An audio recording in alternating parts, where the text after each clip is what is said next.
میرے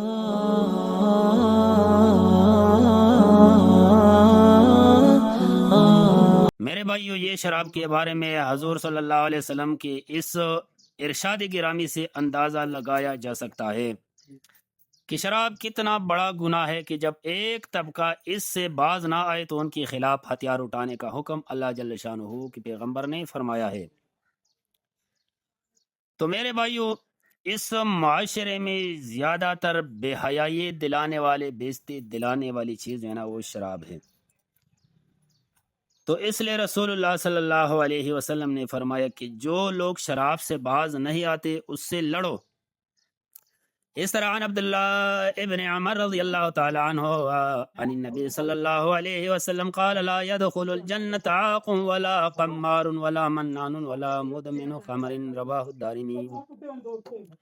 حضرت عبداللہ ابن عمر رضی اللہ تعالی عنہ سے روایت ہے، رسول اللہ صلی اللہ علیہ وسلم نے فرمایا لا يدخل الجنة عاق، جو بندہ والدین کی طرف سے عاق ہو جنت میں کبھی داخل نہیں ہو سکے گا، ولا قمار، اور نہ جوا کھیلنے والا جنت میں داخل ہو سکے گا، ولا منان، نہ احسان جتلانے والا جنت میں وہ بھی داخل نہیں ہو سکے گا، ولا مدمن خمر، اور وہ بندہ جو ہمیشہ شراب پینے والا وہ بھی جنت میں نہیں جا سکے گا۔ وعن ابی امامہ رضی اللہ تعالی عنہ، ایک صحابی ہے ابو امامہ باہلی رضی اللہ تعالی عنہ، یہ باہل قبیلے سے تعلق رکھتا ہے۔ قال النبی صلی اللہ علیہ وسلم، اس نے کہا کہ نبی پاک صلی اللہ علیہ وسلم نے فرمایا ہے ان اللہ تعالی بعثنی رحمتا للعالمین، بے شک اللہ تعالیٰ نے مجھے عالم کے لیے رحمت بنا کر بھیجا ہے، وہدی للعالمین، اور ہدایت بنا کر بھیجا، ہدایت کے لیے، تمام مخلوقات کے لیے ہدایت کے لیے اللہ نے مجھے بھیجا ہے۔ وَأَمَرَنِي رَبِّ عَزَّ وَجَلَّ، اور اللہ تبارک و تعالیٰ نے مجھے حکم دے دیا ہے بے محق المعازف والمزامیر والاوثان والامر الجاہلیت، وحلف رب عز وجل بعزت لا يشرب عبد من عبید جرعة من خمر الا سقيته من السدید مثلها ولا يتركها من مخافت الا سقيته من حیاز القدس، مسند احمد۔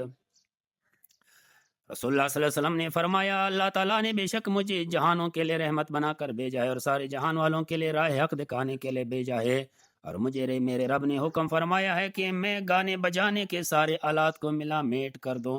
اور بتوں اور صلیب کو جو عیسائیوں کا مذہبی نشان بنا ہوا ہے ان کو سب مٹا دو،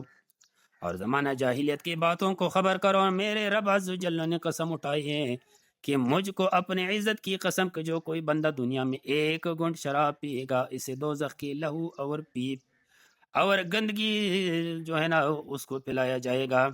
اور جو میرے ڈر سے شراب پینا چھوڑ دے اللہ تبارک و تعالیٰ اپنے محبوب کے ہاتھوں سے حوض کوثر کا صاف جنتی پانی پلائے گا۔ اسی طرح حضرت عبداللہ ابن عمر رضی اللہ عنہ روایت کرتے کہ رسول اللہ صلی اللہ علیہ وسلم نے فرمایا ثلاثۃ قد حرم اللہ علیہم الجنت، تین بندے ہیں جس کے اوپر اللہ کریم نے جنت کو حرام فرمایا ہے۔ وہ تین بندے کون ہیں؟ مدمن خمر، جو ہمیشہ شراب پینے والا ہو، جو بندہ ایک دفعہ شراب پی لے 40 دن اس کی عبادت قبول نہیں ہوتے، ہم تو عبادت کرتے ہی نہیں، پیندے رہو۔ اگر دوسری دفعہ شراب پی لیا اور توبہ نہیں کیا تو پھر 40 دفعہ، تیسری دفعہ پی لیا، اگر چوتھے دفعہ پی لیا پھر توبہ کر کے اللہ تعالیٰ اس کی توبہ کو قبول نہیں کر، اور اللہ رب العالمین قیامت والے دن اس کو خبال نہر سے پانی پلائے گا۔ خبال نہر کیا ہے؟ جہنمیوں کے زخموں سے، جہنمیوں کے جسموں سے جو گندگیاں نکلتے ہیں، جو کچرے نکلتے ہیں، جو ریشہ پیپ نکلتے ہیں، جو خون نکلتے ہیں، جو غلاظت نکلتے ہیں، وہ اس کو خبال نہر میں اللہ تعالیٰ اس بندے کو پلائے گا جو شراب پینے والا ہے۔ تو رسول اللہ صلی اللہ علیہ وسلم نے یہاں پہ فرمایا کہ ثلاثۃ قد حرم اللہ علیہم الجنت، تین بندوں پہ اللہ کریم نے جنت حرام فرمائی ہے۔ مدمن خمر، ہمیشہ شراب پینے والا، والعاق، اور والدین کے نافرمان اولاد، چاہے جتنا بھی نمازی پریزے ہو، چاہے جتنا بھی روزے رکھے، جتنے بھی حج کرے، جتنے بھی طوافے کرے، والدین کے طرف سے عاق ہو، اللہ تعالیٰ اس کو جنت کی خوشبو نہیں چکائے گا۔ والدیوس، اور وہ دیوس یقر فی اہلہ خبثا، وہ دیوس جس کے گھر میں بدکاری ہو رہی، جس کی بیوی بچی بدکار ہو اور وہ اس کو منع نہیں کرتا، اس کو کیا کہتے ہیں؟ دیوس۔ ہماری زبان میں اس کو دوس کہتی ہے۔ اللہ کریم کے پیغمبر نے فرمایا، پیغمبر کریم نے فرمایا کہ 3 بندے ایسے ہیں جس کو اللہ تبارک و تعالی جہنم چکائے گا اور جنت کی خوشبو سے محروم کرے گا۔ وہ 3 بندے مدمن خمر والعاق والدیوس الذی یقر فی اہلہ خبثا۔ تو میرے بھائیو، یہ چیزیں، یہ 3 چیزیں انسان کو جہنم میں لے جانے والی چیزیں ہیں۔ دنیا ختم ہونے والی ہے اور ہم کیا کہتے ہیں؟ کھاؤ پیو مزے کرو توبہ کریں گے۔ یقین جانے بچے کے پیدائش سے 9 مہینے پہلے انسان کو پتا چلتا ہے کہ 9 مہینے بعد میرا بچہ، میرے بچے پیدا ہونے والی ہے، لیکن مرنے سے 9 سیکنڈ پہلے اللہ تعالیٰ کسی کو نہیں بتا دیا کہ تیرے 9 سیکنڈ بعد موت آنے والی ہے، توبہ کرو۔ میرے بھائیو، یہ چیز اللہ کریم نے اس لیے اپنے کول محفوظ کر دیا